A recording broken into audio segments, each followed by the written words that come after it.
মা তখন দেখছে, ও তুই মহিষের রূপ নিয়েছিস, ভাবছি আমি তোকে বুঝতে পারবো না, এটা হাসছে। তখন হাতে ছিল একটা মদের পাত্র, ওই মদের পাত্রটা যেন কে দিয়েছিল, সাগর না কে দিয়েছিল, মদের পাত্র দিয়েছিল, সেখান থেকে একটু মদ খেয়ে দিল, নিয়ে খুব অট্ট হাস্য করছে, হা করে হাসছে। এর মানে কি, তিনি কি মদ খান, মা কি মদ খান? এই মদের মানে আছে। এই মদের মানে কি, মহাপ্রভু একদিন শ্রীবাস আমি নাই বলছে, মদ দে, মদ দে, মদ চাইছে। সব ভক্তরা সব নাম করছে, তো মদ চাইছে। এই মদ কি, সেই চাপাল গোপাল যা খেত সেই মদ না, এ হচ্ছে নামানন্দ, প্রেমানন্দ। নাম করতে করতে যে গভীর আনন্দ হয়, তাতে নেশা হয়ে যায়, চোখ ঢুলুঢুলু হয়ে যায়, প্রেমানন্দ। প্রেমের আনন্দে যে ভিতরে এক ধরনের রস আসে, সেই রস মনকে মজিয়ে ফেলে, সেই মদ চাইছে। এবার মায়ের মধ্যে তখন ওই নেশা হয়েছে, সে এত আনন্দ হচ্ছে তার মধ্যে, সেই আনন্দে তার চোখ ঢুলুঢুলু হয়ে গেছে। তাই বলছে সেই পাত্র থেকে কি মদ খেয়ে দিল, কিন্তু মদ নয়। এর আরেকটা মানে আছে, তন্ত্রশাস্ত্রে বলছে 5 রকম, যেমন পঞ্চ তত্ত্ব বলা হয় না, গৌড়ীয় বৈষ্ণবরা পঞ্চতত্ত্ব বলতে বোঝে মহাপ্রভু, নিত্যানন্দ, শ্রীবাস, গদাধর আর ওই অদ্বৈত। আর তন্ত্রশাস্ত্রের পঞ্চ তত্ত্ব হলো মাছ, মাংস, মদ, মেয়ে আর মুদ্রা। এটা এই 5টাকে একসঙ্গে বলা হয় পঞ্চ ম। প্রতিটা শব্দের প্রথমে ম রয়েছে না, তাই বলা হয় পঞ্চম। এই মধ্যে পঞ্চময়ের মধ্যে মদ রয়েছে, এগুলো প্রত্যেকে সুন্দর অর্থ রয়েছে। মদ রয়েছে, মদ কাকে বলে, বলছে সাধক যখন সাধনা করতে করতে তার মাথায় চেতনা উঠে যায়, তখন এই মাথার মধ্যে আছে ব্রহ্মরন্ধ্র, একটা ছিদ্র, ব্রহ্মরন্ধ্র বলে। সেই ব্রহ্মরন্ধ্র থেকে এক ধরনের রস, বলছে ব্রহ্ম করুণা রস, সেই রস বেরিয়ে আসে। রস বেরিয়ে এসে সাধকের অন্তর ভরিয়ে দেয়। এবার কথা হলো, এবার মহিষাসুর এইভাবে রূপ পরিবর্তন করছে। তারপরে মহিষাসুর ভাবছে মনে মনে, আরে মা তুমি তো একজন, মা তো বলছে না, বলছে দেবী তুমি তো একজন, তুমি আমার সঙ্গে কি লড়বে, আমার দেখো কত সেনা। মা তখন বুঝতে পেরেছে, কেন উনি অন্তর্যামী, সব জানেন। তখন কি করলেন, ওনার দেহ থেকে একই রকম দেখতে, মায়ের মতোই দেখতে অসংখ্য নারী মূর্তি ধারণ করলেন, তাদের সবার হাতে অস্ত্র। এই যে মানে তার থেকে যে বিরাট বাহিনী সৃষ্টি হলো, তাকে বলে প্রমীলা বাহিনী, তার নাম হচ্ছে প্রমীলা বাহিনী। এবার কি করলেন, ওই মহিষাসুরের হাতে ওই সমস্ত প্রমীলা বাহিনীর নারীকে হত্যা করা, সব হত্যা করা হয়ে গেল। এবার প্রশ্ন আসবে যে সে মায়ের হয়ে যারা যুদ্ধ করছে তারা কেন মরবে? কুরুক্ষেত্রের মাঠে পাণ্ডব পক্ষে যারা যুদ্ধ করেছিল অসংখ্য লোক মারা গেছে, তারা কেন মরবে? এই একটা প্রশ্ন আসতেই পারে। হ্যাঁ, এই জায়গায় সাধনার একটা বিরাট সূক্ষ্ম ব্যাপার লুকিয়ে আছে।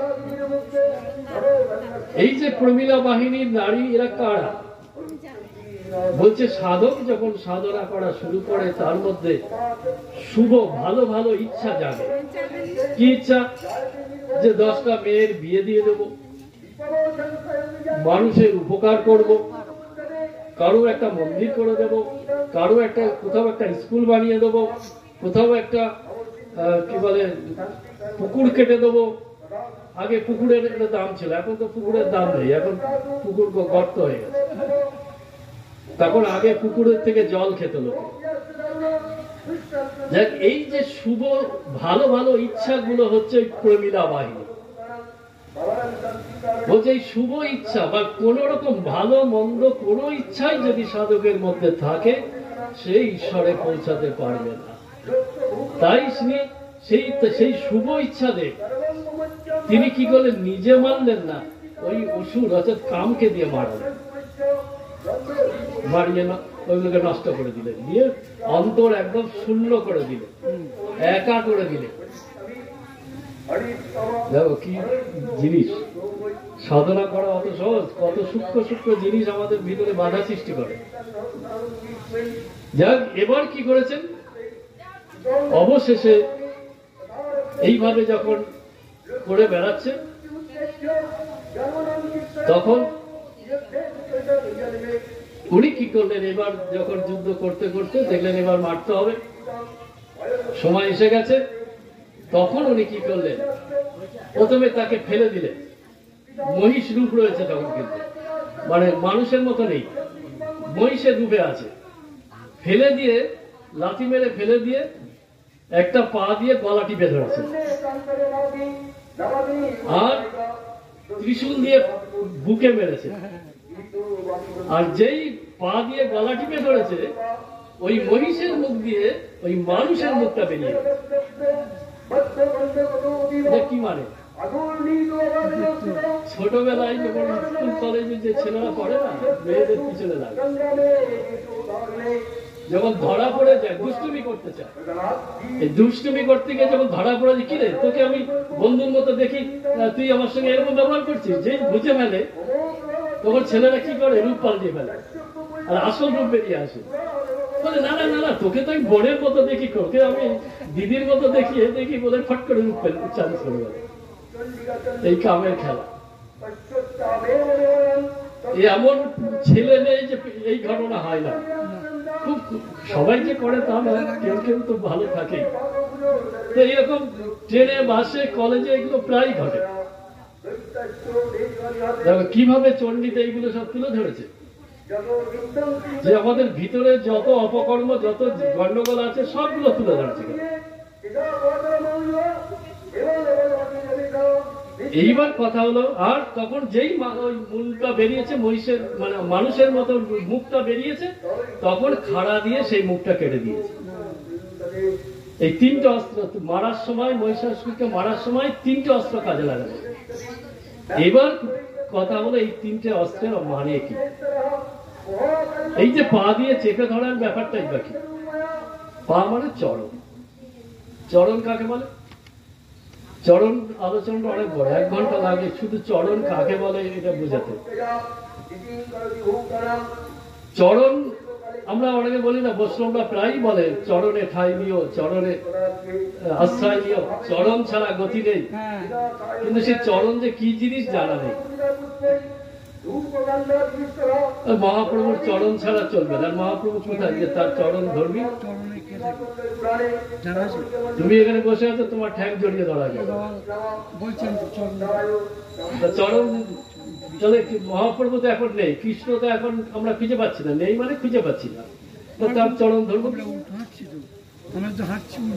কিন্তু চরণ আছে।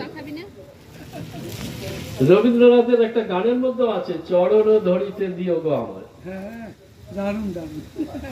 এই চরণ, এই সেই চরণ দিয়েই মা চণ্ডী ওই মহিষাসুরের গলা টিপে ধরেছে, তাতে তার আসল রূপ বেরিয়ে এসছে।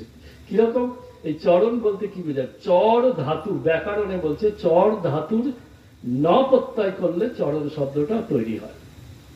চর মানে কি, চর মানে চল আছে। বললাম কত লোককে চড়িয়ে খায়, চড়িয়ে খায় বললাম, মানে কত বাজে বাজে কথা বলা হয়, অথচ নিজের গর্ব প্রকাশ করা হয়। এই হচ্ছে আসরিক ভাব। অপকর্ম করে যারা অহংকার করে তারাই অসুর সমাজে। জানিস কটা মেয়ের সর্বনাশ করেছি, কটা লোকের পথে বসিয়েছি, এইভাবে অহংকার করে, মানে এত বাজে কর্ম করে অহংকার করে, এরাই অসুর। না না, রাখবে কেন, এরাই বেশি বেশি বাঁচে। কেন, এরা সমাজকে জ্বালাতে আসে, এবার না জ্বালিয়ে জ্বালিয়ে চলে যাবে।